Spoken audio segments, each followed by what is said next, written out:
Hello and welcome to this week's episode of Beat the Experts, brought to you by Falcone Moon Ford. Alongside Mike Bires, I'm Andrew Chiappazzi. It's a busy week in the WPIAL basketball playoffs. Locally, AJ, we have games Monday through Saturday. Some first-round games going into the quarterfinals, so let's look at some of the better games. Yeah, Wednesday especially is a big night for several local teams because they get to end a long wait from the end of the regular season and finally get the postseason started. That includes the Ambridge boys in the Class 4A bracket as the Bridgers will take on Deer Lakes. You know, Mike, Ambridge had a rough finish to the regular season. The Bridgers lost 6 of their last 7, including their last 5 in a row.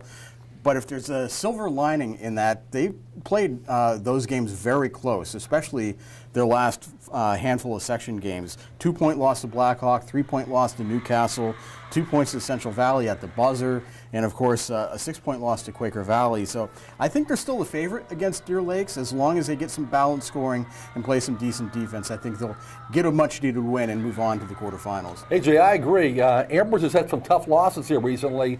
However, in most of those games, they actually played pretty well against some very good teams. The one loss to Blackhawk's kind of surprising, but I think with Mark Jula, a veteran coach, Aaron Hilsendigger, a strong forward who's averaging 20 points a game, some good guard play, Ambridge will win this basketball game and advance to the next round. Should be interesting to see what the Bridgers do, because also on Wednesday night, their section rival Central Valley is playing, and they're taking on Uniontown.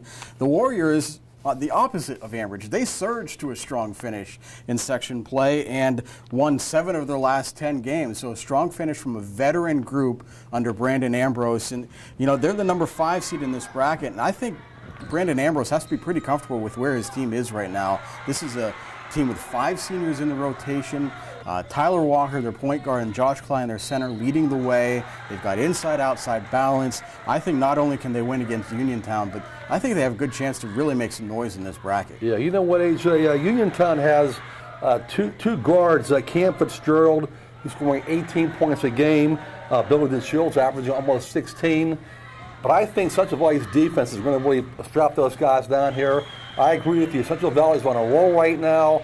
And also, Uniontown's tallest player is only 6'4", so that might be an advantage for 6'8" center forward for Central Valley, Josh Klein. Absolutely right. Meanwhile, the girls' bracket, 3A bracket, is also in action on Wednesday. Riverside is taking on Seton LaSalle, and I'm really curious to see how the Panthers do in the postseason. Riverside didn't have the regular season that I expected them to have. 7-5 in section play, 14-8 overall, some odd losses here and there, and never really seemed to get any momentum going.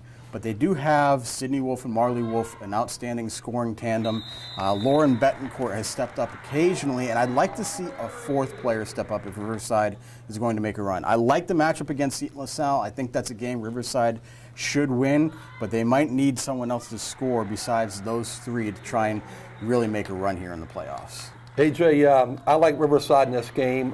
First of all, Seton LaSalle has a losing record, and I think Riverside should handle this team. Riverside was 19-7 last year, only 14-7 so far this year, but I think they're going to win a game or 2 in the playoffs.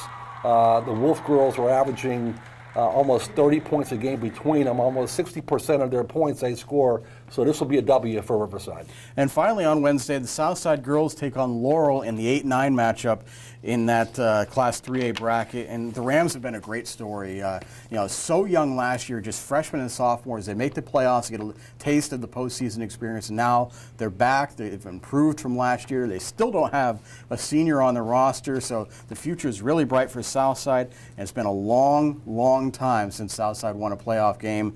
March 5th, 2004, when they beat Winburn in the PIAA first round of the playoffs. So I think that drought comes to an end on Wednesday. I think Southside gets a win, and it's going to be a very happy time in Ram Country. You know what? You mentioned that last playoff win back in 2004. That was actually the last time that Southside had a winning record overall in girls basketball. They were 18-10 that year. Pretty cool story this year at Southside because the boys team and the girls team both made the playoffs. Granted, the boys team lost to El Cupa in the first round Friday, but neither of those teams have any seniors. So Southside's playing a Laurel team that finished 4th in that section with Riverside, but Laurel got the playoff now because it beat Beaver Falls twice. So Southside should win this game here and improve and move on to the next round.